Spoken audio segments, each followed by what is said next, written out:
Alors bonjour à tous et bienvenue dans cette nouvelle vidéo. Donc on m'a demandé est-ce que les pervers narcissiques copient parfois leurs victimes? Alors en fait c'est toujours, ce n'est pas parfois, c'est toujours, c'est même le mécanisme même de la perversion narcissique. Ce qu'il faut bien comprendre, c'est que ce sont des personnes qui sont vides, creux à l'intérieur. Ils n'ont pas de personnalité, ils n'ont pas d'opinion propre en fait. Donc ce ne sont pas des personnes en tant que telles avec justement toute une personnalité construite, il n'y a rien de tout ça. Et donc du coup ils vont prendre quelqu'un en référence et ils vont copier cette personne-là. Et ils vont passer leur temps effectivement à faire comme l'autre, à avoir soi-disant les mêmes passions, à faire croire qu'ils savent autant que l'autre sur tel ou tel domaine, dans tel ou tel domaine, qu'ils sont passionnés par tel ou tel domaine. Ils s'inventent parfois des diplômes, ils s'inventent vraiment une vie en fonction des observations qu'ils font sur une autre personne. Donc ils font ça énormément. C'est la raison pour laquelle on peut voir énormément de pervers narcissiques qui passent beaucoup de temps devant des séries télévisées, devant aussi des émissions de télé-réalité. En fait, ils vont analyser, décortiquer comment les personnes se comportent pour savoir comment eux vont se comporter tout simplement. Donc ils décalquent les autres en réalité. Ils ne sont personne à l'intérieur. Il n'y a pas vraiment de passion, ils n'ont pas le feu sacré, à aucun moment ils ne ressentent cette joie-là de vivre, cette envie d'apprendre. C'est justement même ce qu'ils jalousent et c'est pour ça que souvent ils sont attirés par des êtres, des surdoués qui eux ont cette envie sacrée mais qui doutent d'eux-mêmes.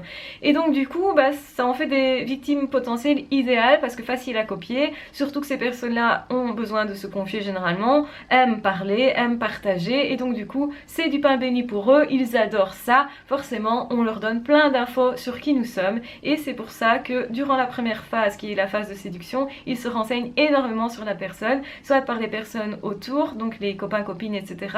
Soit aussi par les confidences que la personne elle-même va faire. Ils peuvent aller jusqu'à fouiller dans les GSM, dans les ordinateurs pour trouver des infos, parce qu'ils ont besoin de ça pour se construire une personnalité, une façade en fait. Mais tout est de l'ordre de la façade, de l'apparence. Donc effectivement, ils copient tout chez l'autre, et c'est généralement ce qui va faire mal ensuite à la victime, c'est que la personne va avoir l'impression que sans ce pervers narcissique-là, elle n'est plus rien, elle n'a plus de passion, elle n'a plus de vie, etc. Parce que c'est cette vie-là qui est copiée. Ce qu'il faut bien comprendre, c'est que de toute façon, la victime est vivante, elle, mais le pervers narcissique n'a pas cette vie. En fait, ne peut pas copier vraiment l'essence même de la personne, si vous voulez. Donc, malgré tout, la victime aura l'impression que cette personne est vraiment passionnée par la même chose qu'elle, ou a vraiment ces points communs là, parce que c'est le pervers narcissique qui va extrapoler ça. Donc, si vous dites par exemple, je ne mange pas de viande, la personne va en déduire que vous aimez la nature, que vous n'aimez pas la torture par rapport aux animaux. Ils vont vous dire qu'ils sont par exemple actifs dans un mouvement qui protège les animaux, ou qu'ils font très attention à comment ils mangent, des choses comme ça, parce que c'est ce qu'ils ont déduit de ce que vous avez dit. Donc quelque part vous n'avez pas tout dit, bien sûr ils ont extrapolé, mais bien sûr tout est fait dans la logique, donc ça vous semble normal, et vous avez l'impression d'avoir rencontré une personne qui pense comme vous, qui est comme vous. Et c'est justement ça qui vous attire. Vous êtes attiré en réalité par vous-même. Vous n'êtes pas attiré par cette personne-là.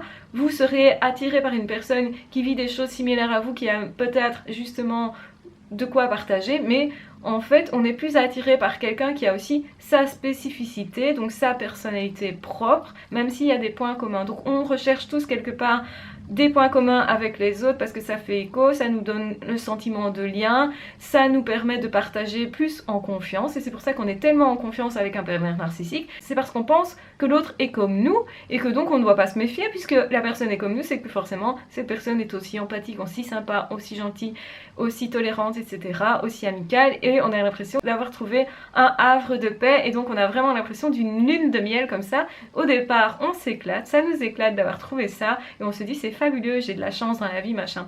Et puis on découvre évidemment le poteau rose où tout est fait sur l'apparence, et effectivement le pervers narcissique, la perverse narcissique va passer son temps à cacher ça et à vous redonner votre rêve qui est mais non regarde je suis comme toi, et au final ça se retourne, c'est le pervers narcissique devient la bonne personne, devient vous en fait, et vous devenez la mauvaise personne, la personne qui sabote la relation, etc. Et vous finissez par douter de ça, par croire que c'est réellement vous qui êtes négatif, qui êtes mauvais, qui ne faites pas ce qu'il faut, etc. Et c'est l'état de confusion qui va être créé justement par cette analyse, cette répétition constante du pervers narcissique sur vous, du regard du pervers narcissique sur vous. Vous allez adopter ce regard-là et c'est ça qui fait que vous allez vous perdre au fur et à mesure, que vous perdez vos passions, votre joie de vivre, que vous ne vous reconnaissez plus. Et les gens autour vont vous le dire, je ne te reconnais pas, je ne reconnais pas tes émotions, tes réactions. Et vous êtes justement dans un état d'hypersensibilité, vous allez vous mettre à pleurer, vous allez aussi ressentir beaucoup d'angoisse et de stress parce que vous perdez vous-même, vous perdez vos valeurs, etc. Et du coup, vos points de repère, vous ne savez plus trop bien quoi faire, vous vous en remettez à la personne qui soi-disant est plus proche de vous, c'est-à-dire au pervers narcissique, à la perverse narcissique. Et c'est pour ça que vous allez l'écouter d'autant mieux, donc c'est le mécanisme qui est fait comme ça. Et c'est comme ça que se produit la manipulation mentale et vous finissez par ne plus avoir même besoin de demander à l'autre ce qu'il en pense, au pervers narcissique ce qu'il en pense, parce que vous savez déjà ce que pense cette personne, vous l'avez intégré au fond de vous. Et ça c'est vraiment ouf, c'est à ce moment-là, au moment de l'emprise justement de la séparation, qu'on se rend compte qu'au final, cette personne a vraiment eu un impact énorme et qu'on n'arrive pas à se dégager parce qu'on continue de penser de la même manière que cette personne a voulu nous faire croire, nous faire penser, nous faire ressentir. Et donc du coup, on a l'impression que c'est de l'amour, qu'on est vraiment amoureux, qu'on est dans un état de manque. Donc évidemment, quand on est dans un état de manque de quelque chose et qu'on ressent une douleur, on a tendance, nous, êtres humains, à essayer d'échapper à cette douleur et du coup, on a aussi envie de ce dont on n'a pas et donc on va courir derrière le pervers narcissique parce qu'on pense que cette personne va nous apporter l'apaisement que l'on cherche, c'est-à-dire ne plus ressentir cette douleur, c'est-à-dire avoir le guide en question et donc ils vont nous donner partiellement ce qu'on veut pour qu'on croient justement que c'est nécessaire de courir derrière, etc. Mais en réalité, ils vont nous le reprendre aussi vite pour recommencer à manipuler et pour nous faire souffrir davantage. Et c'est comme ça que se met vraiment en place tout ce mécanisme. C'est pour ça que c'est difficile de s'en dégager parce que quand même, c'est compliqué de comprendre comment ça fonctionne. Et ça nous paraît complètement fou que quelqu'un fasse ça et complètement fou aussi que quelqu'un n'ait pas d'intériorité. Donc oui, on est copié dans les moindres détails et même si on s'en aperçoit, même si ça paraît, à certains moments ça nous paraît quand même vachement bizarre que l'autre justement coupe sa tartine de la même façon que nous, mange d'une façon particulière, répète nos expressions, se passionne soudainement pour ce qu'on faisait juste avant, eh bien c'est assez particulier et on se sent dépersonnalisé parce que c'est ça. Et ce qu'il faut bien comprendre, c'est que l'autre n'aura jamais l'essence profonde de qui l'on est et que l'autre n'est jamais qu'une pâle copie et que l'autre n'est jamais aussi glorieux, aussi beau intérieurement que nous parce qu'en fait il n'y a rien à l'intérieur et qu'en plus cette personne cherche à détruire ça. En fait cette personne jalouse ce côté-là chez vous, ce côté vivant. Vous avez l'impression que l'autre vous déteste, que l'autre vous critique constamment, qu'en fait l'autre ne vous aime pas, que l'autre ne peut pas apprécier vos passions, vos qualités. En fait cet autre-là est jaloux de ça, de ses qualités, les reconnaît en fait, mais veut les détruire justement parce qu'il ne peut pas les acquérir en eux.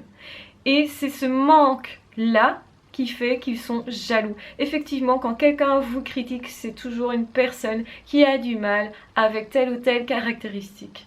Donc, regardez les caractéristiques qui sont critiquées chez vous et considérez que ce sont vos qualités, que ce sont vos points forts, que certainement c'est ce que vous avez de plus précieux et donc c'est pour ça qu'il faut comprendre bien la perversion narcissique pour arriver à décoder tout ce qu'il y a derrière et quand vous comprendrez tout ce qu'il y a derrière, vous aurez conscience de ce dans quoi vous avez été, de ce que vous avez traversé et surtout vous aurez conscience de la personne formidable que vous êtes et ça c'est vraiment top et c'est ce que je vous recommande de faire, de vous recentrer sur vous, de reprendre vos passions, de reprendre vos rêves et d'aller les réaliser avec des personnes qui peuvent vraiment répondre à ces besoins-là. Les pervers narcissiques ne peuvent pas répondre à vos besoins, ils en sont complètement incapables donc ça ne sert à rien d'essayer de trouver d'autres stratégies, d'essayer de faire des efforts, d'essayer éventuellement d'en parler et de vous justifier, ça ne sert absolument à rien du tout. Ils sont incapables de vous donner satisfaction et en plus ils ne le veulent pas, ils veulent détruire ça parce que ça les frustre profondément. Donc voilà, j'espère que vous aurez bien compris le mécanisme. Donc oui, les pervers narcissiques nous copient et essayent ensuite de nous dépersonnaliser, de faire en sorte qu'on ne soit plus la personne qu'on était au moment de la rencontre. Donc surtout ne vous laissez pas faire, récupérez qui vous êtes tout simplement. Construisez-vous encore mieux justement, réparez-vous encore mieux parce que ces personnes-là vous montrent aussi vos failles, c'est-à-dire les trucs que vous n'avez peut-être pas aimé suffisamment en vous et il est peut-être temps de vous accorder une place plus grande dans votre vie, justement du fait du passage de cette personne-là dans votre vie. Donc voilà, j'espère que cette vidéo vous aura été très utile. N'hésitez pas à la partager si vous pensez qu'elle peut être utile à quelqu'un. N'hésitez pas à vous abonner à la chaîne si ce n'est pas déjà fait. N'hésitez pas à cliquer sur la petite cloche si vous ne voulez manquer aucune des vidéos que je poste. Et de toute façon, on se retrouve très vite dans d'autres vidéos ou dans d'autres podcasts. Ah, ciao, bye bye!